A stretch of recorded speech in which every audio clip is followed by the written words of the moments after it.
But what's hard is going, yo, yesterday I got nothing from working as hard as I could. Nothing happened from that. I'm gonna do the same thing again today, but I'm gonna try to go harder. That's the hardest thing in the world. To get up every day and give 100% and be in the same position that you were each day, but mentally know that you're trying and trying and trying. That's a real grind. So we're gonna finally get this done tonight. Let's cut this down. Watching the Monday night Street Outlaws. So we picked up some gas today. We're gonna pick up where we left off. What we're gonna try to do tonight is weld up this battery mount. Hopefully we will be able to slightly flow over them dookie welds. Man, that was a lesson learned for sure. And get this thing in the car. Super stoked about this thing coming back together. I'm ready to get this thing back to the track, y'all. I hope that we can make some good, solid, issue-free passes this time, and just progress even faster. Got the charge pipe on the front up here, a couple tacks put on it today. So we went and got a couple tack welds put on so this will hold in place. It just gets to the point where everything's so floppy that it's really hard to keep mocking things up. So I've come in here now on my final two joints and put an extreme amount of tape. So there's tape all underneath the bottom wrapped around it. There's tape up there. So if you're kind of in this situation and you need to take it to a buddy's house, you need to take it to a local shop or something like that to get it tacked up, and you're kind of working on your garage and you don't do it yourself, mark you a straight line, okay, where your joints go. That way you can make sure it doesn't rotate like this in transport while you're moving it. And then use 2-inch tape or as wide as you got, and cover everything with freaking tape as you hold it in place. Make sure you press it down really tight on the joints and leave one spot open. And what that allows is that when you get to the place where we're tacking it, you know, they can, or if you're tacking it and you need to mock it up with tape, you can tack weld it right here on the spot that you see, and then you can kind of peel back another little piece and get another tack weld. Each of these joints have 3 tacks on them. You know, brought it home just to make sure we got the final fitment. And I mean, look at that. Look at the clearance. That's how tight it is.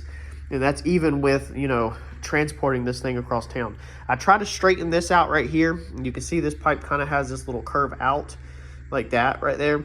That makes it a little wider right there where that slightly sits on the inside of it. But it is what it is. This radius right here is just a little too big. And there was just no perfect way to really pull it in without cutting it up and making, you know, pie notches or whatever like that. I mean, I guess I could have probably took a little bit more out of this one and turned this one a little more of an angle, but it's hard to do. This is way harder to do with tape than it is if you're tacking it yourself, and you can do like this piece first and put tacks. That way that doesn't move. And then you could do this piece and kind of put tack or tape and then this piece, and it's just easier versus trying to fit most of it together and get it to flow. But once this is done, he'll be able to lay a weld around this. And I think this setup is going to look amazing. It should look amazing. This still worries the ever-living crap out of me right here because it just looks like it's not going to clear the hood. But I have put the hood on, and I have tested it, and it clears it fine. And we also have clearance on the tensioner, and we have clearance on the bracket. So we've got clearance on everything that we need clearance on. We should be solid, y'all. Right, in the quest to chase this leak that is going all over the transmission. I feel like it's gonna be for right in there. That's what I kind of feel like it's gonna be leaking. There was some buildup around it. It's a plug. So it's this little plug right here, and all it had on it was this O-ring, and then it's just simply held in with a little fork attachment. So this goes into the side of the transmission. The plug goes in there like that. And then this little fork goes on there just like that. It pushes it in. And I feel like the O-ring was leaking. It's very hard to tell when stuff's running all down all over the place, but it's definitely coming down the pan. It's dripping off of the drain bolt, which I think the drain bolt's leaking. But then it's also dripping heavily off of this area right here underneath this. Now the fittings, the lines, as you can see, are right there above it. But I really just feel like the lines are tight. And we used to not have this problem. So I feel like this has started leaking. So anyway, we're going to pump this thing with some gray gasket maker around this O-ring, and then we're gonna shove it in there. I let this thing drip all night last night. I took the plug out and then just let it drip, so hopefully I ain't draining all the fluid, but hopefully it looks like there's no fluid running out where we can shove this in, let this dry overnight, and then hopefully our leak on that is solved. If we still have a drain plug leak, it's not the end of the world. I can take that off and put a new gasket on it. So let me put this gasket maker around it. Ooh, that's gonna need to be cleaned out. So I guess let's clean this out and get this back working. It's been a while, and let's get this put back in. We're not making very good progress tonight at all. John called me and I spoke to him for like 45 minutes, which was a delight, because anytime you get to speak with Turbo John outside of the racetrack, it's nice to be able to sit down and talk with your friends. You got to understand, John, Randy, all of them, normally whenever we are together, it's normally about business, you know, whether it's about get this race car fixed, get it together, let's get down the track, let's go rounds.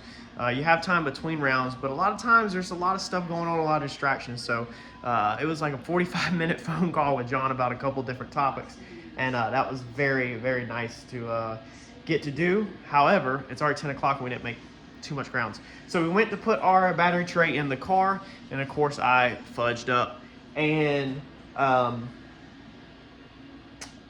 built it wrong. So I had to make some modifications. I had the thing painted, it was ready to go in, it was cooled off. I come over here, drilled the holes, went to slap it in, and this is hitting the roll cage. I was supposed to take that L bracket right there, and it was supposed to touch this, but it was supposed to go that way, not this way. And then this was supposed to stick out all the way to into the to the end of the L bracket. So it's supposed to look like this one, but not that L bracket on the inside, and we were supposed to weld that to the outside. So that was basically my mistake. So I had to go and get a scrap L bracket up the scrap pile, and then add one on, and I finally have some welds on there that look respectable, you know, and look decent. No big complaints about it this time. But what that means is that tonight's pretty much gonna be a wrap. I'm about to hit this with some spray paint.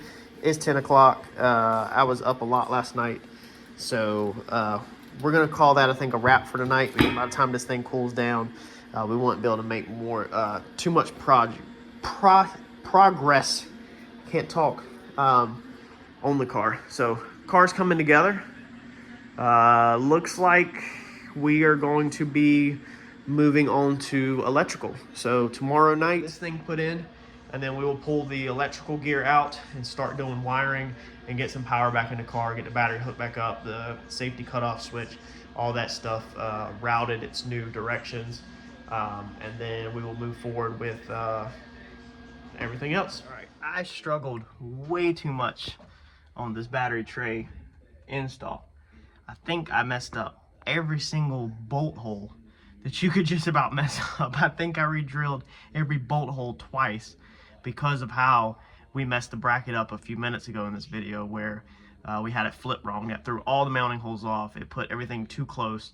This thing doesn't have 1/16 of inch to spare in space, but it turned out good. Check it out. So there's how it turned out. As you can see, we don't have a 1/16 to spare practically. I mean, it is sitting on the wheel wells.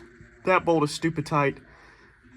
Yeah, it turned out great though. You can see that it is mounted down there, bolted down there, nut cert up there because I can't get a bolt on the backside, or a nut on the backside is extremely hard, and then through bolted up there. So I like the through bolts on stuff like this because of the safety. I feel like the nut certs can rip out, whereas I feel like a through bolt is a lot harder to rip out. So we're gonna get our battery sat in here. And our CO2 bottle will go up here, battery will go right below it, and then we will start running wires. All right, so I'm working in here in the dark with the half-dead lights. One tip, if y'all were trying to cut this large wire, this is my main wire that goes up front to feed everything. What I use to cut it with, I just straight up use a grinder. So it just cuts like butter, it cuts it nice and clean. And it's just fast and simple. Grinder's really the easiest way to do this. We've got the ground side done. So we have our ground wire that goes right here to the front of the car. And then we have our ground wire that goes to our chassis right here. So this is nut inserted into the cage, and you know, lock washer, everything, all the precautions. And then back in the trunk where we're gonna pull our power for back here, we're gonna continue. This is the old setup. It's been here the whole time, but we've always through bolted through the cage right here. I didn't put a nut cert in it. Well, probably this time I'm going to go ahead and nut cert it. Back when I did this, I did not have nut certs. And so then we'll pull our other ground right here, a real short ground, since it goes through the cage, all that's welded up. That's your chassis ground. Now your Holley, of course, is really simple. The Holley is the simplest part of the whole entire installation is electrical. The main wire, because it says it goes straight to the battery. So it's super simple instructions. So here's our Holley wire, our ground right there, and then that little red wire right there is the other one. So we've already cut them to length, and we're putting the battery closer to the Holley. I mean, the battery is right there, the Holley's right there, battery's right there, starter's right there. So we're definitely getting closer to all of our electronics and not such long runs. Almost like the battery's kind of in the center. So I'm happy about all that, but I just wanted to take a moment and just kind of show y'all how I cut my wires, because I know when I first started, I really struggled with cutting this stuff, with like trying to use wire cutters and stuff. And I finally just self-taught myself like 4 or 5 years ago, way before YouTube, to just use a freaking grinder, man, and be done with it. All right, what connections are we using? So we went over this not even long ago, like just a couple videos back, when we changed up after we tried no prep with John. John tested the car. Everybody got mad for John driving the car and me not driving it. That's when we changed these battery terminals, right? So this is right before that. So this is just audio stuff, man. This come with the battery, but these terminals like this, I get tired of crimping stuff personally. I've never had a problem so far with anything in life with these kind of terminals coming loose. I think that by the time you put a lot of pressure and turn these things down into the wire kind of locks it in there. I don't know if this is the best to use or what, but I figured somebody's probably going to ask, and I wanted to show in detail. So it's got the 2 big ports. You're not really going to need no more than 2 hots or 2 negatives, I don't think, in normal situations. And then you got the 2 smalls. So that's 4 wires per terminal. I feel like that's perfectly fine. It works great for what I need. I only need 3 in each one. And this one, the ground was ground to the car, ground to the chassis, and ground to the Holley. This one is hot to the car, hot to the Holley, and then hot to the trunk, because the trunk has a post back there that feeds that little carbon fiber fuse panel board. It has the inserts, so I mean, I don't know, I like it. These things I picked up about 4 or 5 years ago, way before I ever met y'all on YouTube. These are also stereo stuff, so I get tired of doing the really large crimps. Back then I did not have a large crimping tool. I do now, but of course tonight I'm out of crimps. So I have this really large crimping tool now, but I'm out of the correct size crimps where I need. They're either too small, or the lug on them, the hole is too big. So I'm reusing these. On the negative side, I took a piece of heat shrink. I'm reusing this section. This is already done, but I just heat shrink it so that that screw doesn't back out. This one I don't have heat shrink for, which fortunately I don't need it. This is gonna go straight into the car side, and that one's already done to the trunk. I do have to do the disconnect cables. Okay, so I'm gonna have to get some more terminals. I think, I don't know if I can make this work 100% yet, but I just wanted to show what I've used in the past. You know, of course, if you can buy the crimps, do it. But if you're on a budget and you don't want to crimp stuff, just search for audio stuff on Amazon or eBay, and you'll find all kinds of cool things. All right, so we're gonna call it a wrap. Most today, I don't even know my days anymore. Tuesday night, 11 o'clock. And I have made, I think, every mistake I could possibly make tonight. So this definitely was not a smooth night. When you're not having a smooth night, don't get frustrated. Just fix your mistakes, man. Keep it moving. In a week or a day, you won't remember your mistakes.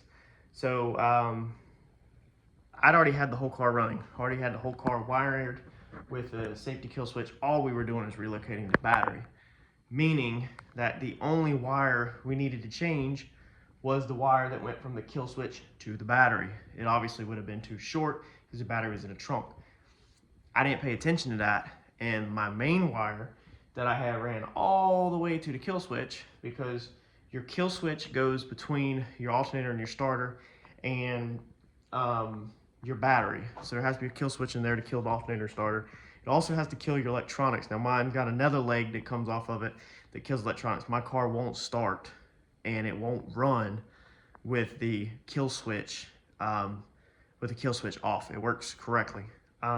So I accidentally cut, not thinking, just, you know, it's been a while since, I mean, it's been, man, 4 years, 3 or 4 years, probably 4 years now since I wired that kill switch back there, and I just didn't think about it, and I cut right through my main wire, and so now I don't have a wire that will reach from the kill switch at the trunk all the way to the front to the starter. So that means we have to hit up Lowe's tomorrow, and I just made I looked it up online, a $75 to $100 mistake. So that one cut cost me $75 to $100, because if I wouldn't have made that cut by mistake, I would have had, I think, maybe enough wire to get us the battery basically extended. But now I need a 15-foot run. So if you're starting out or you're making changes, don't do my mistake. Before you start cutting wires, stop and double check to make sure you're not cutting the wrong ones. But we got it wired up. I just tested it. No, the car won't run. It's 11 o'clock at night. The Holly is not even plugged in. The dash is plugged in and everything, but nothing works in the car with the switch off currently. The only wire I'm missing is, like I said, starter and alternator, but electronic wise, nothing works with the kill switch off.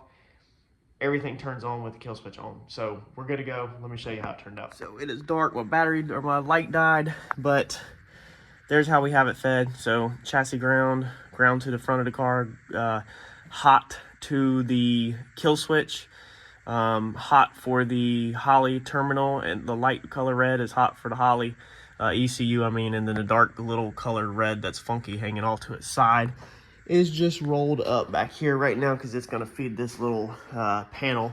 So it's going to feed this little panel right here, which all this runs is the rear fans and stuff like that off of, you know, a relay. And this is how it was already. It was ran off this little wire right here, and then it just jumped off the battery. So I think this gauge is going to be okay. This is 10 gauge. I think this is going to be okay. If it seems like it's not, then we will later change to a larger one off the battery to here, and I might just do that anyway to upgrade it. I didn't realize that I have an extra terminal, and I have the larger battery cable, so maybe I'll go ahead and change that from the 10 gauge. But originally I was thinking that for some reason I was going to be using this one, and I'm not. That's not needed. So maybe we will go ahead and get rid of the little 10 gauge and up to a 0 gauge to feed that panel back there for the rear radiator fans and all that tomorrow night, because I'm just, this is a lot of moving stuff around to keep everything straight. Like I said, the car was working perfectly fine before, so we don't want to make tons of changes. We just got to kind of move stuff around and not mess it up. But I'm happy the way this this turned out. So I'm happy the way everything flows around everything and how everything looks. I'm not happy with all the green, but I'm not going to stop what I'm doing to mask everything up and paint it. And I wasn't going to earlier, but this battery is freaking, I mean, I wish y'all were here. I can shake the whole car off of this thing. I mean, that battery's going absolutely freaking nowhere. It is bulletproof. So yeah, that is our, that is where we're at right now. All I got left to do before I call it quits is I've got to mark on this where our bung is going to go for our sensor, and then I'm going to have to drill this, I guess, tomorrow at the shop, because time has just got away from me down here. Got all this welded up earlier today, so this all works. Everything is final welded. I don't know if I'm going to polish it out or grind these welds. They weren't the best because of my gaps and because of just the dirtiness of the piping overall. So I might go ahead and paint these and just try my best not to destroy them. But we've got to mark underneath here where we're going to put our sensor at. So I think we're going to come basically straight down like it was and get that welded in tomorrow. Let's see here. It was like, yeah, like really close. Actually, it was a little bit farther away. So maybe we'll just come down here like this. Yeah, maybe we'll do that. Anyways, we'll get that welded up tomorrow, and then we can put blow-off valves on, plumb all them, and then we're literally now just chasing electrical. We're just gonna be chasing electrical the rest of the week. And if everything comes in that's supposed to, including the fuel pump belt was ordered today, the correct one, I'm waiting for the correct bolts for that. So if all that comes in, then we'll have first startup this weekend probably, y'all. Make sure you stick around because hopefully we're gonna hear this thing chopping on methanol. Hopefully everything's gonna go smooth, and we're gonna be ready to schedule a TKM, y'all. Thanks.